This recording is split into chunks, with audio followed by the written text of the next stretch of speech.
recording with them. So hello everyone, thank you for joining our Lunch and Learn. We are chatting to Marguerite Gordon, who's Senior Learning Manager of Personal Finance at Old Mutual Limited. My name is Jade Duckett. I'm Creative Director at SeaMonster. And we are going to be talking about financial education, particularly about financial advisors in the industry and what a tough job they have in this environment where many of them are new to the industry. They're coming on board, wanting to be able to help people with their personal finances. But it's a really tough job. And we know that many of them are coming into the industry, and many of them are not finding their feet. And as many as 80% don't even make it through the first year. And we know that in a country where there is such a need for good financial advice and creating relationships of trust that can assist people with their finances, it's really tough to help to take these new advisors and give them the support they need from a learning perspective. So we're not here to champion any single approach, but to explore the messy, complex reality of preparing these financial advisors. We're going to be looking at different things that have worked, particular case studies, because Marguerite and I go way back and we've worked on projects before, both together, and also just been a fan of each other's respective projects over the years. But if you have any questions, please drop them in the chat and we'll address them at the end. And yeah, we're here to learn and to share experience. So first of all, thank you so much, Marguerite, for joining us. We at SeaMonster always love the people who actually care about learning. I think there's so many different stresses that everyone has to deal with on the job, but at the end of the day, it's all about people, right? And helping to assist them to learn and the different ways that we learn. And it's not always easy. So let's start with the reality check, right? So we were talking about how you've worked at Old Mutual, but it's basically the case in all financial services in South Africa that you might recruit 1,000 new advisors and have 200 left by the end of the year. And it's not just about training. What's happening here? What are they dealing with? Thanks, Jade. So I'm of an age now where I'm starting to feel sensitive about my age, and I suppose to reflect on what it means to have lived a life. And much of my life has been in financial services and in learning. And I think in retrospect, I don't regret that choice at all. And I can also say that while I still have some life left in me, that learning in financial services is a very rewarding and exciting and challenging place to be. So if I look at my own journey in financial services, I didn't come from a background where I had any construct for financial planning whatsoever. So I had a qualification and training in learning, and I landed up in financial services almost by default. And I think that remains for many people the situation, that they come into this financial planning sector with not a lot of rich personal experience necessarily of financial planning. And it actually is a really niche and complex field. And the volume of knowledge and the level of skill that people need in order to succeed in this field from the outset and ongoing are enormous. So I think that the practicality is that the learning curve for anyone coming into our business, irrespective of their background, is often truly steep.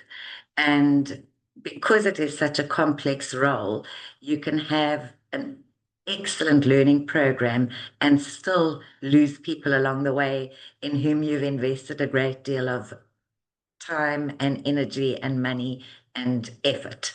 So I don't know if that's a start to answering your question, or if there's anything you'd like to drill down into in greater detail. Yeah, it's a great start. And as you mentioned, so many of these new financial advisors are quite young. They might not necessarily have much life experience themselves, right? And it's difficult to engage in these conversations that perhaps are easier with a bit of experience. Yes, I think if we look at customer expectations, the customer of today is not the customer of 20 years ago. So to place somebody in a position where they can engage meaningfully with somebody and with an appropriate level of confidence without necessarily having experienced things firsthand themselves is really challenging. So I think for anyone in the room who has ever purchased a property, it doesn't matter how much advice you get from friends, family, or anyone else, or how many articles you read. When you walk that journey, there's always a slightly sick feeling that you feel along the way as you understand what the implications of everything are in practice. And I think to try and bring that to life for people who, by virtue of their life stage, might not yet have walked that journey themselves is really challenging. And if you look at the fact that hopefully we follow an advice-led path to what is a sale, but in essence, the bulk of us in financial services are still in sales businesses. And, just to equip somebody to offer advice on topics that people don't always necessarily feel very happy to discuss, and then to solve for those things with solutions that are not tangible and that require long-term commitment are really challenging. And I think if I look at some of the people who come into our business who are successful, sometimes it's not so much because they've been on an effective learning journey, although we hope they get that, but it's often because they have a really compelling personal why to be there. So I know we have a young advisor in our business who is shooting the lights out in terms of performance and acquiring customers. And it relates to the fact that he lost his father when he was very young, and he experienced firsthand the impact of what it meant to lose somebody's income overnight, never mind their presence. And so that sparked for him a vision of the purpose and the value of long-term financial planning that manifests in this huge eagerness to contribute to other people's well-being in this arena. And similarly, I think I was speaking to another advisor some time ago who is successful, and part of what we need to get people to learn how to do is to articulate what it is that makes them unique. So picture yourself now as a novice financial advisor and going out in the world, and you don't necessarily even fully appreciate what the role is. And now you have to label yourself as unique in that role. And it's a really challenging thing. So I was spending some time with her trying to help her to articulate that in a way that was meaningful. And she had a very fancy academic formulation using metaphor about why it is that she does what she does. And then I said, if you were at a braai with somebody, how would you talk about what it is that you do? And so she said that she describes herself as an old mutual baby because her father is a financial advisor with long-standing tenure. So she grew up in a financial services sector ecosystem and obviously saw from arm's length what it is that her father does for a living. But she said that at a point in time, she got divorced and she found even with all this family context, it was really difficult to manage her money independently and to make important financial decisions, and that the journey for her was one of a fair amount of suffering. And so part of her compelling why now is to save other people from having to walk such a difficult journey by being the one who facilitates it for them. So, um, yeah, I think along with excellent technical training, excellent soft, or I think Glenn sitting in the background would frown at me and say power skills training, along with the necessary regulatory training and everything that FASE requires. If people are going to succeed, it's going to take more than just those things, and there really needs to be a burning desire in that person, or some truly compelling reason for them to be successful if we're going to retain them long term. Absolutely. And part of it's also helping them to see themselves as the hero of the story, right? So, I mean, I am thinking back to that University video, and I think we actually have it. I don't know if we can pull it up in the background, about how we told the story of a financial advisor who'd been working with a particular client over many years.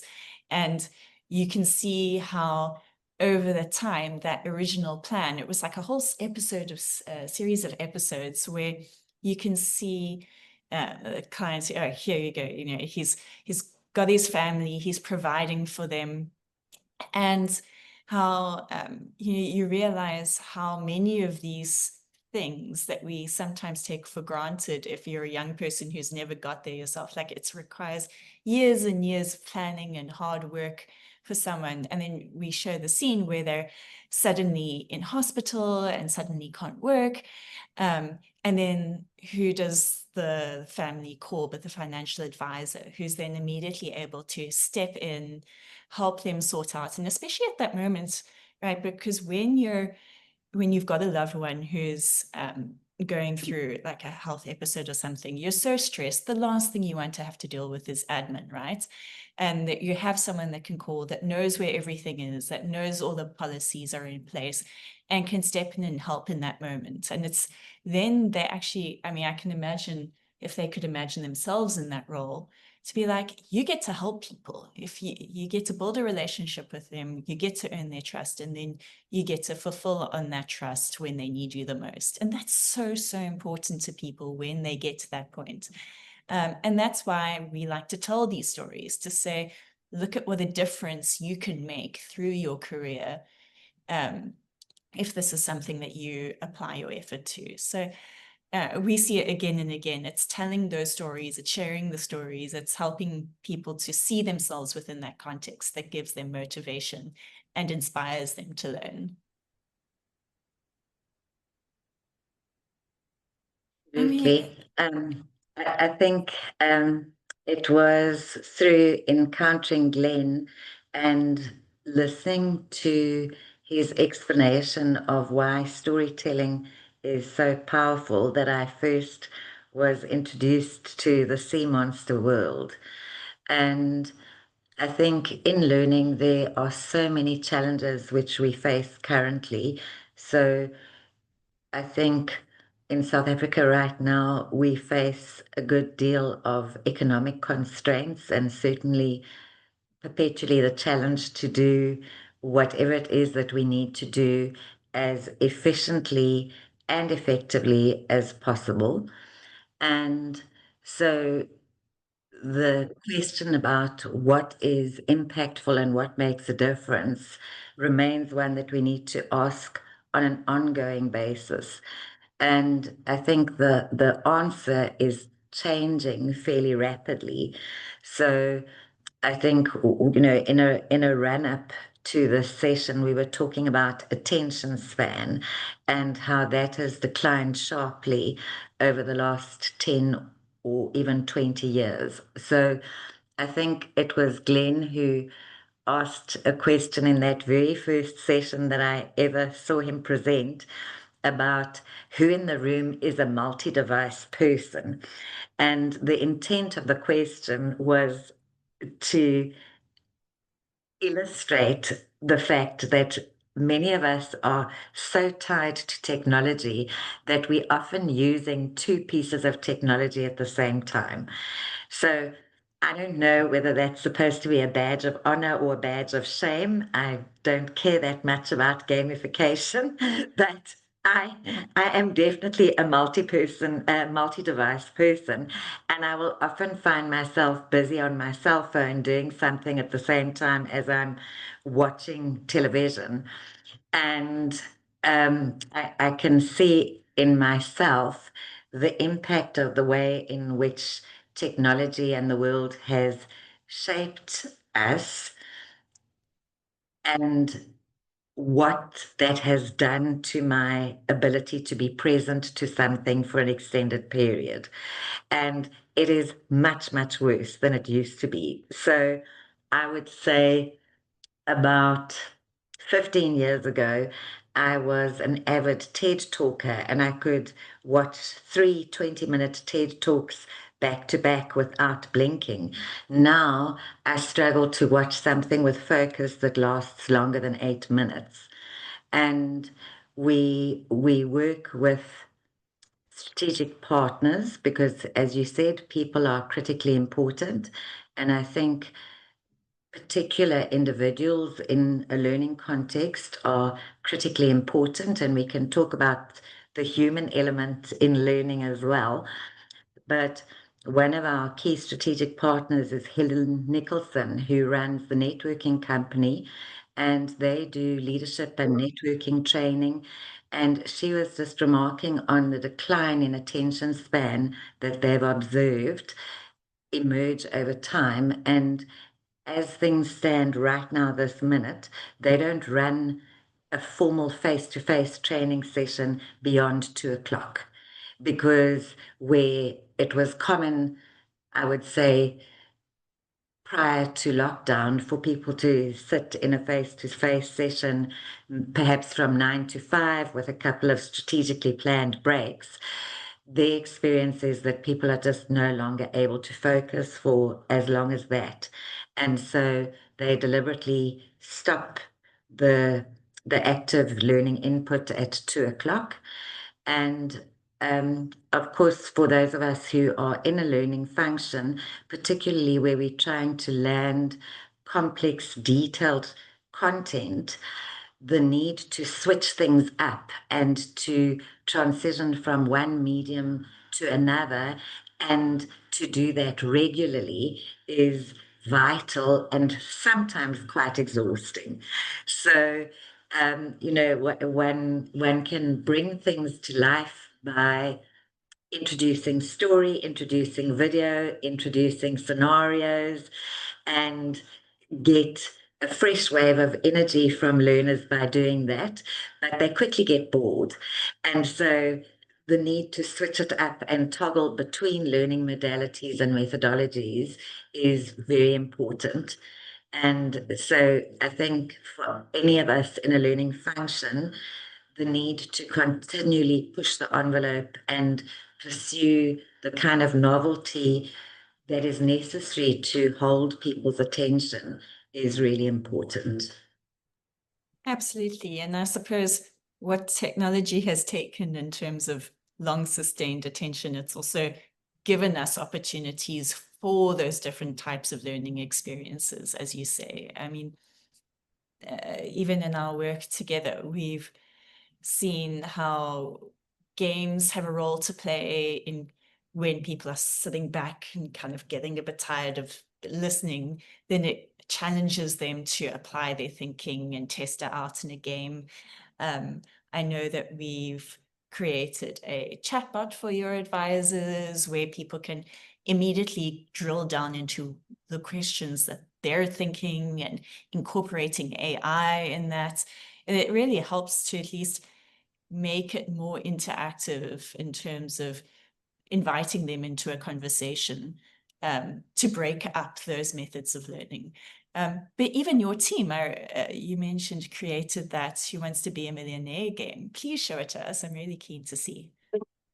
Yes, so I just want to preface that with one thing. So I think what I missed in my ramblings was that I do believe that the picture that Glenn showed way back in the day of people sitting, sharing stories around a literal fire, holds true today. So that principle of storytelling being a very impactful way to help raise the level of emotion and interest and therefore increase the level of retention, I think is very valid. And I just want to share a very practical example from my days as an advisor.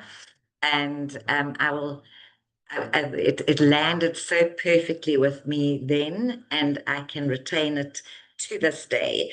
And it was not shared by a learning person. It was someone who sat in a marketing function who was doing the kind of ongoing development that one requires as an advisor.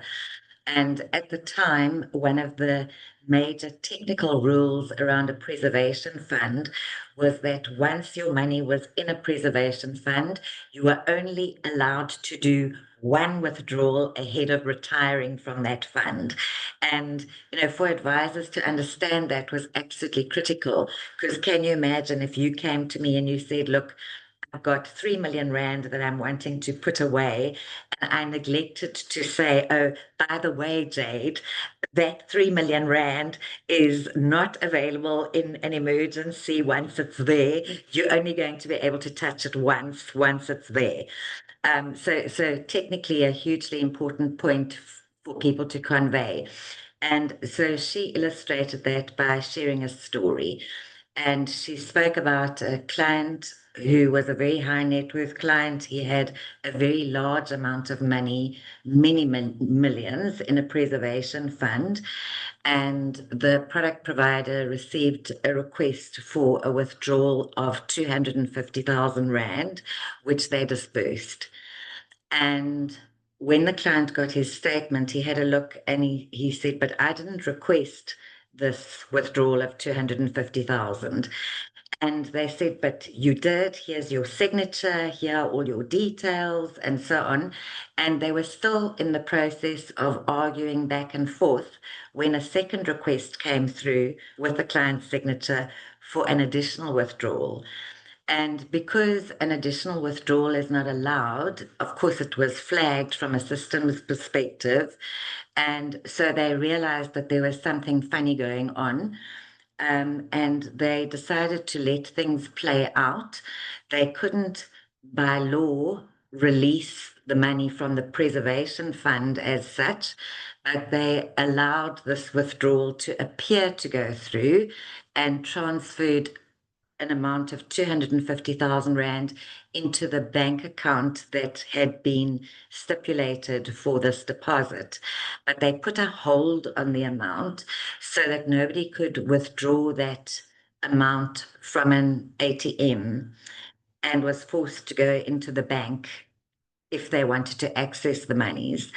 And in so doing, they discovered what had happened. And it was somebody at the receiver of revenue who had had sight of this investment as it went through all the necessary processes and had seen, this is the client's details, these are the details of the investment, this is what the client's signature looks like, and so on, and set up a bank account using that client's details and done this. So, that is just, it's a story, and I don't know how long it's taken me to tell it, kind of 3 or 4 minutes, but I will never, ever forget that you may only do one withdrawal from a preservation fund once it sits there. And it's that story that has made that technical point a permanent fixture for me. So the role of storytelling is hugely valuable. And then we do sit in an era where gamification is deemed very valuable. I approach gamification with the same caution with which I approach everything. I think it's a fantastic thing if it's used appropriately. And so it has its place. And I break out in hives at the notion of gamification for the sake of it needs to be meaningful. So I have a team member, Dimitri Merritt, who's quite a skilled programmer, and during the release of two-pot legislation into our South African financial services context, he built a game off the back of Who Wants to Be a Millionaire with a two-pot twist, and I will try to share it doing all the right things. And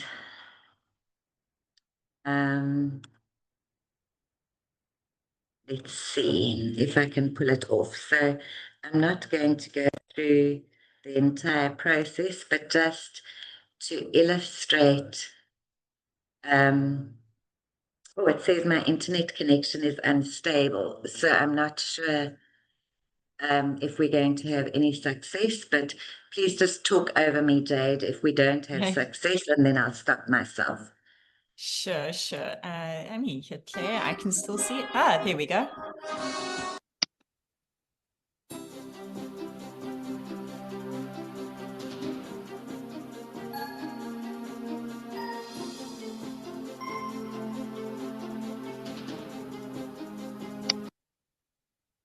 So, Jade, for the purposes of this, you're going to be my learner. So, Okay. Oh, I'm nervous. any thoughts about the first question? Okay. After 1st of September 2024, vested part, a retirement part, and a savings part. A? Final answer? Is that your final answer, Jade? I'm going for it. I might as well lose right up front if I... Oh, I got it. Okay. That was another pressure. It's amazing how this music still makes me nervous 20 years later. So, Jade, for the next question, irrespective of whether you know the answer, I'm going to ask you perhaps if you will phone a friend. Okay. Ooh. I definitely will have to phone a friend on this one. Let's try my luck. I would like to phone a friend, please.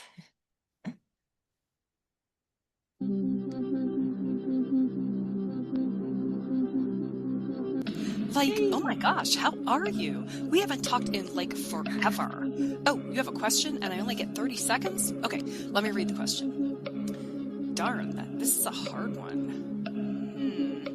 Well, it's definitely like not A, and I don't even know what C is. I mean, it could be D, but like I think the answer's B. Yep, totally B. That's my final answer. Hey, call me. We should do lunch. Well, if you're buying.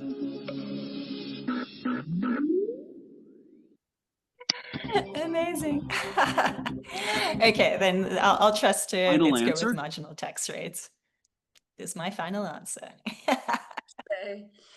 So I think, that's a piece of collateral that Dimitri built that I think he built so well. And we I could love use it. the game in multiple contexts. We could use it in master classes around two-pot and in sessions run a little bit differently like this, where we could get audience participation. We could poll the entire group, even while playing the game with one person in the background. Or, people could run through the game privately and test themselves and see whether they could get to R1 million or not. And so if we take storytelling as a valuable principle to increase the impact of learning, games too, and fun can be valuable if used appropriately to increase the impact of learning. I love it. And Marguerite, I completely agree when you talk about the appropriateness. It needs to have an actual purpose that needs to be validated, and you need to make sure that it's working within the broader context. Have you ever seen examples where someone thinks that they know a topic, and then you invite them to play a game like this one, and then suddenly they go, oh, maybe I'm not as certain as I should be, and it's only in that moment that they realize it. And perhaps they'll be more keen to go through the training afterwards when they realize, wait, you don't actually know everything that you are supposed to at this point. Yes, I mean, we've spoken a lot around new financial advisors and the challenges of upskilling them, given perhaps a lack of financial services experience or a lack of their own life experience or the complexity of the role. But I think an equivalent and different challenge is the challenge of getting people to learn who are deeply experienced and may think that they know it all. So where one sits with unconscious incompetence for whatever reason. And I think that's always a fine line, because you're not going to win friends and influence people if you make somebody feel outright stupid in terms of your learning design. But there is value in sometimes very delicately trying to shake people loose a little bit from complacency.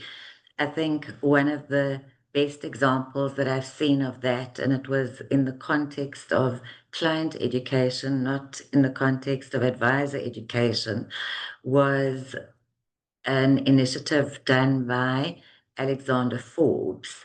And I was at the time an Alexander Forbes customer, and they sent out a questionnaire. And it was, again, there was an element of fun and challenge. So they said, test your financial IQ. And so there were some questions around financial planning topics. And what was nice about it was that I could get an accurate playback in terms of whether I got an answer right or wrong of my own level of competence with respect to a particular question. But what they did that I thought was really clever is that they set the questionnaire so that if you learned through the process of elimination, you could go back and increase your IQ score. And it doesn't matter, I think, how old we get, there is often an innate wish to tick ourselves off as having cracked the grade. And I thought that was a really intelligent way of engaging people and getting them to learn without it necessarily being a conscious thing, and also closing the gap between what people needed to know and what they knew. Absolutely. And I mean, Alex Forbes has done amazing work in terms of trying to make some tools that help their customers explore different options in a way that makes sense. I mean, I remember even the one project that we helped out with that Alex Forbes and Accenture sort of originally conceptualized, but then we got involved with the implementation, was around allowing people to explore different levers with their retirement plannings and then see how that affects their budget. So what is the impact of staying and working for 1 more year, 2 more years? How much does it make a difference to perhaps downsize your house 1 year earlier if that enables you to save? And it's purely in a you're just by yourself, no one's looking over your shoulder, but it's pulling into those actuarial calculations on the back end. But on the front end, it's very easy. It's like, what if I do this? What if I do this? And it just creates that safe space to experiment and figure out what doesn't work and what works for you. That is so powerful, I think, rather than being told this is what you should do. You can actually explore if it works for you, and then it helps you to remember, okay, maybe this is something that I feel more buy into rather than something that someone just talks at me with. Yes, I mean, obviously all of us sit with loyalty to a particular financial services or other brand, depending on our roles and where we sit. But I think if I look at the impact of good financial planning on just the immediate day-to-day lives of ordinary people as well as the long-term impact of good financial planning. I think anybody who makes a contribution in this arena, irrespective of who it is that they work for, can feel proud of themselves, because this is potentially a multi-generational gift. For every generation that learns these things better than the previous one, there's the potential for a next generation who will start off on a steadier footing. And so it's really just a shout out to my own colleagues at Old Mutual in the learning arena, all those who are not in learning roles, but contribute to advisor learning, to people such as yourselves, and to anyone in the room who works in any other arena where financial literacy is increased, because it is just such a valuable skill and often not learned early enough in life. So anybody who's doing anything good in that arena, kudos to you.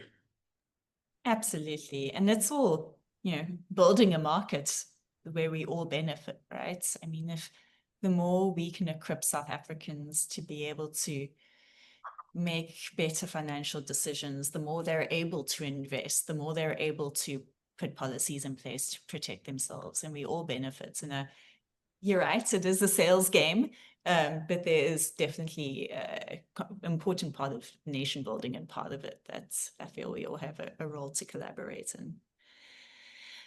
So I don't know if there are any questions that anyone would like to share, but essentially from my side, Marguerite, I've always wanted to ask, like, where do you think learning's going? I mean, are we going to continue to see more of a shift towards micro learning? Are we going to have to train people through TikTok 10-second snippets? I mean, you and I have mentioned before about how are we as people losing the skills for learning? Where do you think it's all going to head? I mean, is it all going to be outsourced to AI? Or, I mean, please no, right? So, Jade, I think it's a question that is obviously extremely relevant, and it is also very difficult to answer. So I think just my own answer would be this, that there are numerous opportunities when it comes to technology to generate insights into what makes learning effective or not effective. And so I look forward to seeing more and more of those opportunities. If I look at the notion of people learning in isolation, just talking to some version of technology, I don't think that that is exclusively where we'll go, because if I look at what is impactful in our own environment, and for me personally too, there are certain subject matter experts who live so deeply and embody what it is that they teach, for want of a better word, that I haven't experienced technology being able yet to do it better. And I suspect that those things will remain.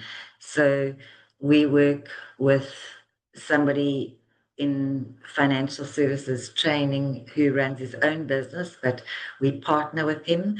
And his name is Francois de Toy. He owns a business called Propulsion. And I don't know what it is exactly that makes Francois' training on technical things so impactful, but it's something uniquely tied to who he is as an individual, that if the same person gave that message, if a different person delivered that same message, it just doesn't land in that same way. So I think there will be people who are stand out in their fields who will remain hugely valuable as people deliverers of knowledge. I think there are going to be great advances, helpful ones in terms of technology and designing content, delivering content, and measuring impact using many of the various technologies that we look at. And I think what I'm wondering about is what it is that we're going to do to remain sober in the face of all of this. And I'm not talking about literal sobriety, but I'm saying that there are times at which it's so easy to be overwhelmed by whatever the latest fad or trend is that one loses sight of the big picture. And at the Graduate School of Business Coaching for Development course, they say that for everything that happens that appears positive, one needs to ask, what is the cost of that benefit? And so if we look at all the opportunities available to us through technology and the advantages, one of the questions needs to be, what is the cost of that? And if the cost of that is that people carry diminishing levels of explicit knowledge that they can produce at any given time, then I think that's a cost which is too high.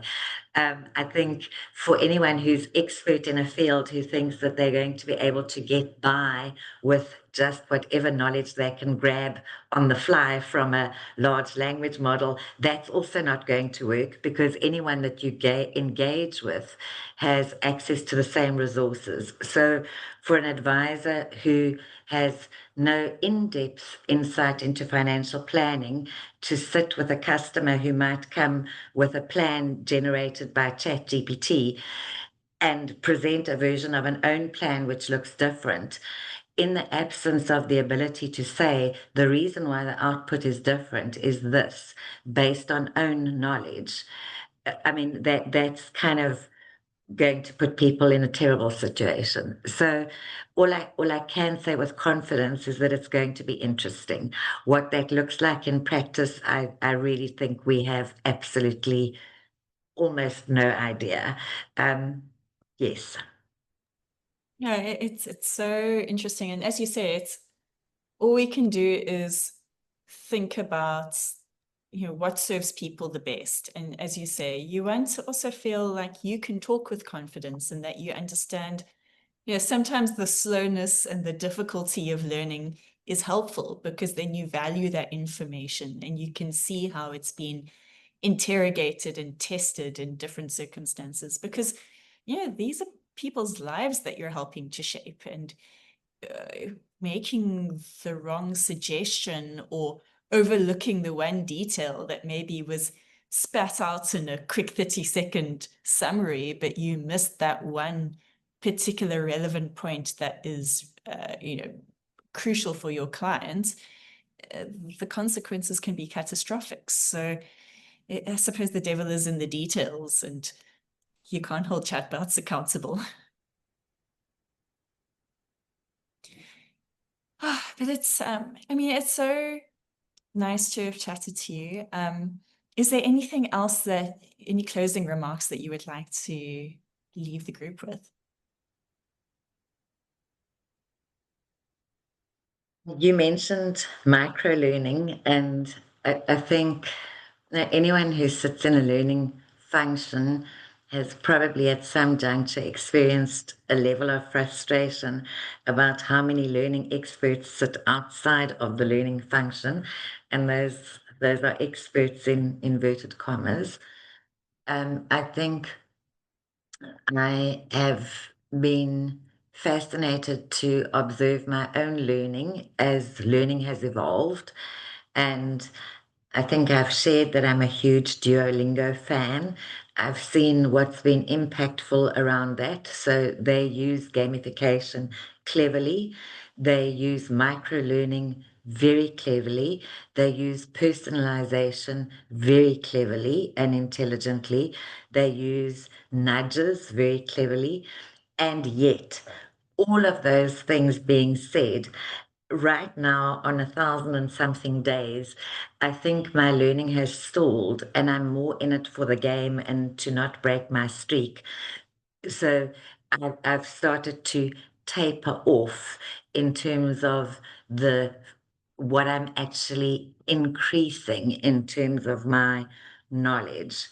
And I read somewhere in a random piece somewhere this morning, and so I don't have it all codified and able to spit out the name, but apparently one of the big AI gurus, when asked about what the most important skill for the future is, said the ability to understand how it is that we learn and to continue learning. So I think that's what I'm going to have as a parting shot, is just the encouragement for people to observe their own learning and to refresh their thinking and their observations about how it is that they learn, so that they can learn well for themselves. Because I think what we can say about the present and the future is that there's lots to process in terms of knowledge in the present, and it doesn't look as though that's going to get any less going into the future. So anyone who spends energy just reflecting on or exploring their own learning preferences, what works for them, what they might need to shift in order to be more open to learning or to growing, I think that's an encouragement that I would like to leave with this group.